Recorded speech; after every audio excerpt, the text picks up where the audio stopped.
In the year 2123, a new online game called Starshine was launched in the world. On the day of the open beta test, everyone immersed themselves in the game, and players who pre-registered have had powerful powers ever since. In this scene, we see a group of people dragging a guy in shackles behind them, telling him to go faster.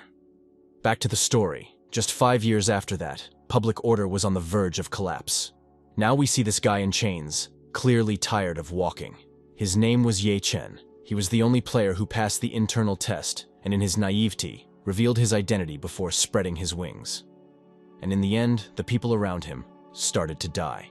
And then the Orochi guy orders our hero to hurry up and find the hidden boss that Chen was talking about. And if they don't find him before dark, the blue Orochi guy will break his legs. And it turns out, because our hero is a beta tester, he knows a lot about the game, so he's being used as a treasure hunt toy. And these guys say that the boss hasn't appeared in years. But if it appears at the beginning as an artifact or super artifact, their Iron Fortress alliance will become stronger. And this Blandos says that Chen is a solid talent. After all, there were several thousand people in the inner trial. But this guy beat everyone. And if Chen hadn't exposed himself, the Blandos would have thought everyone was dead. Then one of them tells Chen that it looks like he's had enough of living since he's decided to stop. And Chen says the boss you're looking for is here. And then suddenly, uses the SSS rank SS technique, Heavenly Sacred Palace, from which the man is surprised and then shouts that our hero tricked them. After all, it's not a hidden boss, it's a copy of him. So we need to get out quicker or everyone will die. But the hero says that anyone below level 70 entering this dungeon will definitely die. And first, these assholes have to pay him compensation, and then you can go to hell. Then a huge woman appears, and from the looks of it, she's some kind of goddess. She throws her golden spear at these people, saying they shouldn't have overstepped their bounds. And our hero sighs that at last the end is in sight, asking if it's over. And then he hears a familiar voice wake him up, telling him to get up, and didn't Chen volunteer to help? Chen slowly opens his eyes and sees a red-haired girl in front of him, who turns out to be his sister, and she says that he should be proud, because it's a great honor that she came to wake him up. And our hero is shocked, not understanding how it is possible. His sister asks what's wrong with his face, didn't get enough sleep.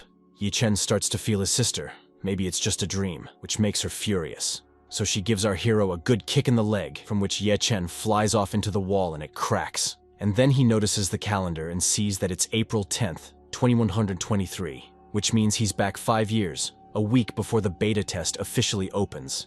And his sister asks little Chen what happened to him. You didn't happen to get sick by touching his forehead. But then Chen quickly grabs his sister's hand and asks, do you happen to know about Starshine? And the sister replies, how could I not know? All you talk about is this 100% immersive game. Chen thinks that's the only truth from the developers, then pulls out his notebook, goes to the game's website and sees the benefits of 7-day registration. Then he talks about inheritance, saying that if he knew that he would be the only survivor among all the players, he wouldn't have revealed his abilities so early. And then Chen asks his sister to register in this game and send a confirmation code. The sister doesn't understand what Chen is talking about, and he asks her not to ask too many questions, because in his previous life, he made a lot of mistakes. But in this one, Chen won't let that happen. And the sister thinks that her little brother Chen woke up and went crazy. Then, at the class selection, Chen tells his sister that he will choose the Berserker class for her. The sister comes up and asks, is this class right for me, your dear little sister? Chen says, don't get me wrong. Just to make it easier to form a team, I chose a mage, and you will take a Berserker. And his sister says she trusts him, so let Chen pick what he wants, asking him not to stay late, even though it's a day off. You don't have to sit at the PC all day. You should go outside and do other things more often. But the hero says that the sister is young herself, which makes her angry for some reason. Then she gives him the Chapalacha again. And then the hero thinks there are 6 main characters in the game: Berserk, Mage, Elementalist, Assassin, and Summoner. And while the Berserk doesn't have the ability to travel long distances, it has explosive power that far surpasses that of any other hero. Moreover, the Berserk class is best suited by the sister's character. And also, Chen remembers that there is a divine copy of the reward that requires the hero to be specifically a Berserk. Next, the hero remembers the events of 8 years ago. He was being kept on a chain, but then someone breaks into the room and the guards scatter. And it was his sister, who threatens them, saying that if something happens to this child, everything will come to Kabzda. But they surround her, and the hero doesn't understand. Is that his sister? And then there is some blondo in glasses who says that to get into the White House, you can only with 25 levels. The information about the beta test is amazing. There's a reason the blondo's family tried to get that kid, but his sister tells him to let her brother go immediately. And the blonde guy says, "It's not that I'm mean, it's just that if I let this kid go, the Bai, Gao, Sima, and even Zhao families will tear me apart because he doesn't just belong to me." Okay, now we're talking. The sister rushes at the blonde man with her impressive strength and fury, but it's as if he's confident in his victory. And no wonder, because he summoned a bully, wishing good luck to the red-haired girl. And at the same moment, the bully summons a powerful energy in his hand and then hits Ye Chen's sister, from which she vomits blood. Ye Chen can't see his sister being beaten and screams, "Sister!" But the sister, instead of defending herself, says her last words to Ye Chen, that he must survive. And coming back to the present time, the hero remembers that the Bai family, that's that blonde guy's family if anything, is one of the main 4 families. That day, his older sister tragically died right in front of Ye Chen while trying to save him. But how to make it all right in this life, Ye Chen wondered. And then it's the hero's turn to create his character. And he, of course, chooses the mage class, which has a base level of stellar radiance of 120. And the transition can be done once every 30 levels. And with each transition, you can choose the direction of the profession, but you cannot change the basic hero. The direction of an immortal is physical, magic, Fa cultivation, and Buddhist cultivation.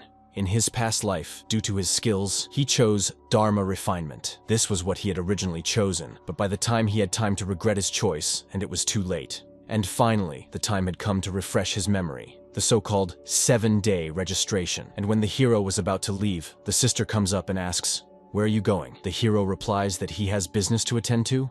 Well, if so, the sister says that they are out of groceries, so buy on the way, as well as do not forget something sweet. This you know from the category.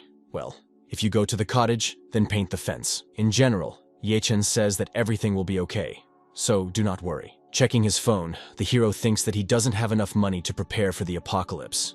He won't have enough to prepare for the apocalypse, so he's unlikely to survive. But thanks to his sister, maybe everything will work out. And then, there's some kind of explosion. And as it turns out, our hero had prepared something. It was a strength pill. But why now the sensations are so different from those of the beta period, Ye Chen thinks. But anyway, it's a really decent stuff. So probably nothing will happen if he takes this pill. Ye Chen throws the pill into his mouth, and then realizes that this pill tastes terrible, and he's going to throw up. And then a notification comes in, congratulating Ye Chen on perfecting the B-level potion. Power pill. You will be rewarded with 1,000 experience points. And then sees some exclusive quests, and he remembers that there were no such quests during the beta test.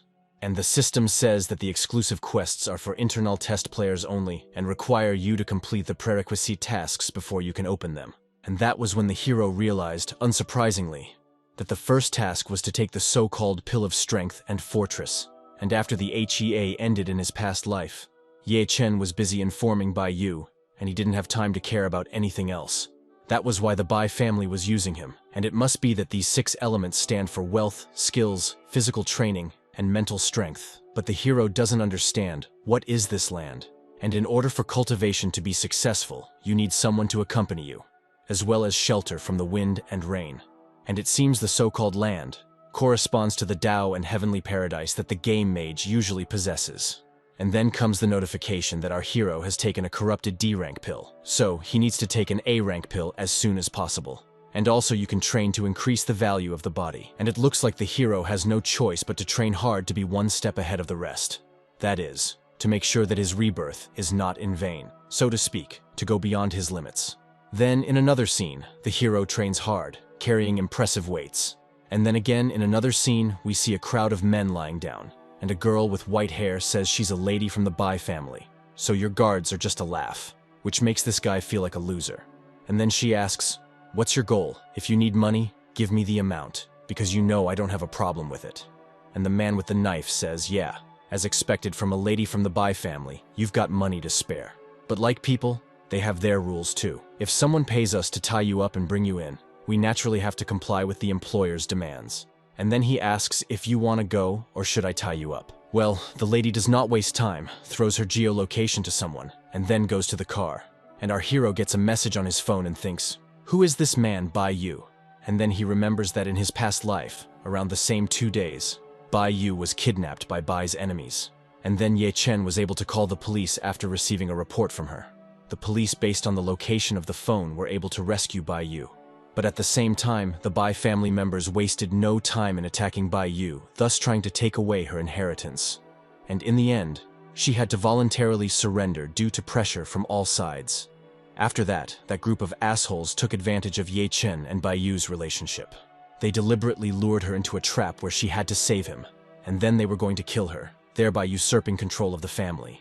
And the hero thinks that in his past life, he owed Bai Yu a lot, so now he won't let anyone hurt her, even at the cost of his own life. And the funny thing is that now I think it is clear to many people that the game that will be released in 7 days, it is not a game. That is, all the actions of this game will take place in reality. And so, I think it will soon be hot. So the hero pulls his cloak of invisibility out of some portal. And then he thinks it's the wrong times, so a few scumbags aren't worth his life.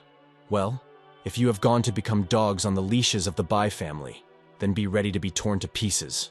And now, somewhere else, the guy with the knife is complaining that he didn't have such a horrible assignment, and who had the stupid idea to lock a lady up for 7 days without anyone finding her. And then Lady Yu asks if the employer is Bai Tianyu.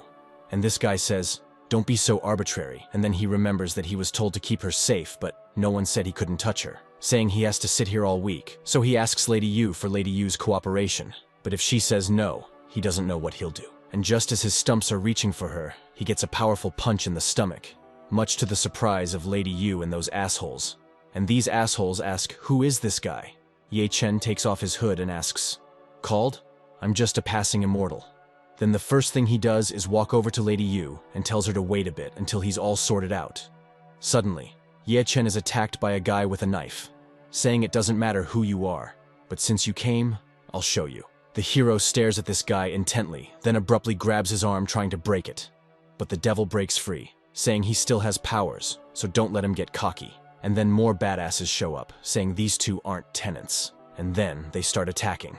Lady Yu calls out Ye Chen, and he looks at the strength pills and devours them. Then he feels the improved energy, and now his physical ability has reached Shi level. And the system warns that there is a large amount of spiritual power in Ye Chen's body.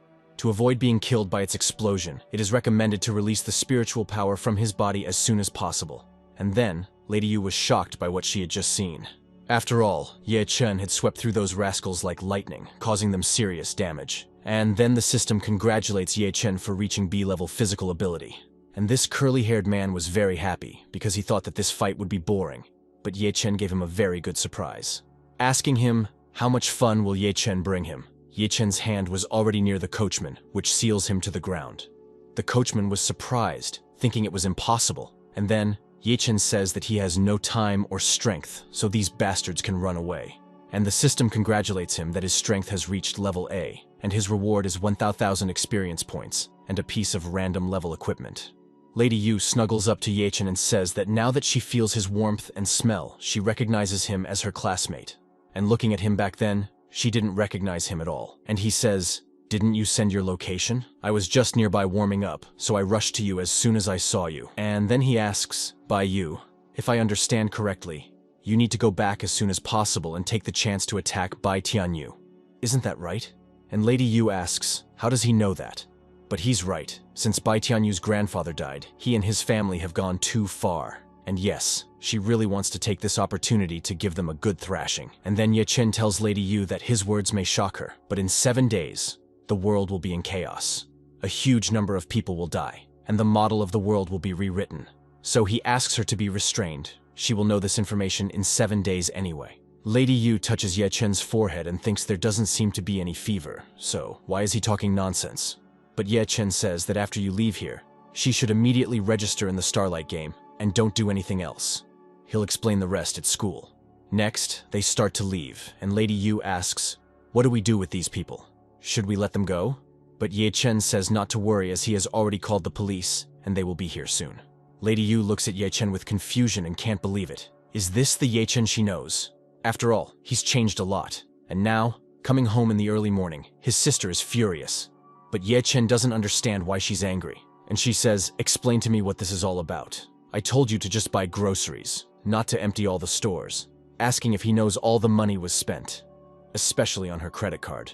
Yet Chen nervously says he can't explain anything to her right now. So don't ask, just know that I did it for a reason, and she says she needs reasons. The world is going to end. What are you stocking up on food for? And then Ye Chen says, what if the world really did end? What would you do then? And the sister says she'd start by giving him a hard time, the little bastard, and then she'd take him to the loony bin. And then Ye Chen wants to tell the truth, like he noticed that his sister doesn't look good, so he spent all the money to buy her a Chinese medicine body essence.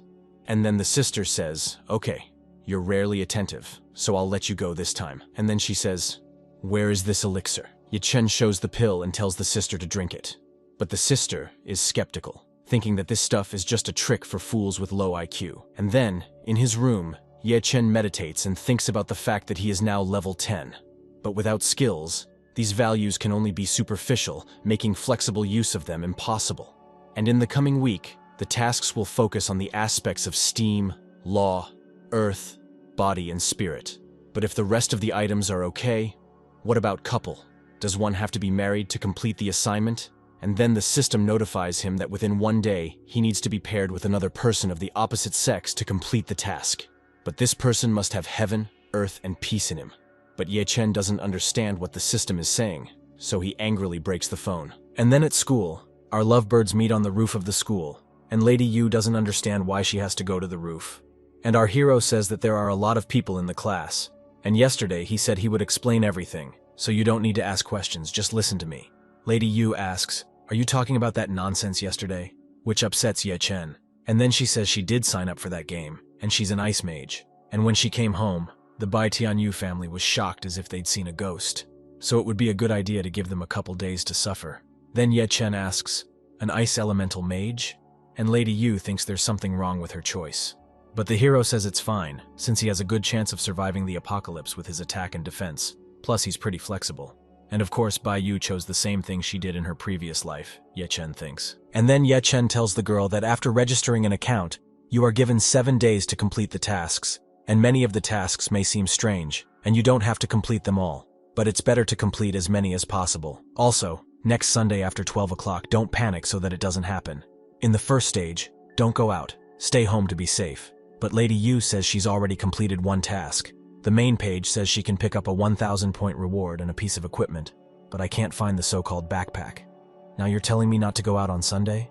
And then start saying that unfortunately, she can't be home on Sunday because on that day, the Bai family needs to be at an important meeting where the main 4 families will be there, as well as some aristocratic families and factions. And since she is a representative of the Bai family, she needs to be at this meeting. And the hero doesn't understand what's going on, because in his past life this never happened. But then he says, okay, I understand. Because even if I say there's no point in this meeting, you won't listen to me and just leave. So Ye Chen has one condition. Our hero says that he will be all the time Lady Yu, and that she must not leave his side until he is sure that there is no danger around. The lady looked at Ye Chen and said that's impossible, but she also has a condition. She said, you will not act like my guard, but like a guy. And the hero is like, what? And the lady is asking Ye Chen to give her some feedback. After he rejected her, Ye Chen said he wanted to take the initiative to confess to Lady Yu. But it's been over half a year now, and he keeps putting it off. Ye Chen looks away embarrassed and says that this is not a good time to talk about it. Let's look at this matter from a long-term perspective. And then, Ye Chen notices something. He sees a crowd of people gathered outside the school. But Lady Yu asks Ye Chen to be serious and explain everything to her. And Ye Chen asks, why are there so many people gathered in the square? Is there any classes during the day? Lady Yu doesn't understand what Ye Chen has been doing these 2 days. After all, in the afternoon, there will be an assembly for all the teachers and students. And Ye Chen happily asks, so the whole school will gather in one place. And she replies that maybe not all of them, but most of them. And the hero says it might work out then. And Lady Yu tells the hero not to change the subject. Well, the hero, ignoring the words, walks away and says, in that case, I'll explain everything to you today. And Lady Yu thinks to herself, what the hell has this guy been doing the last 2 days? Has he always been like this?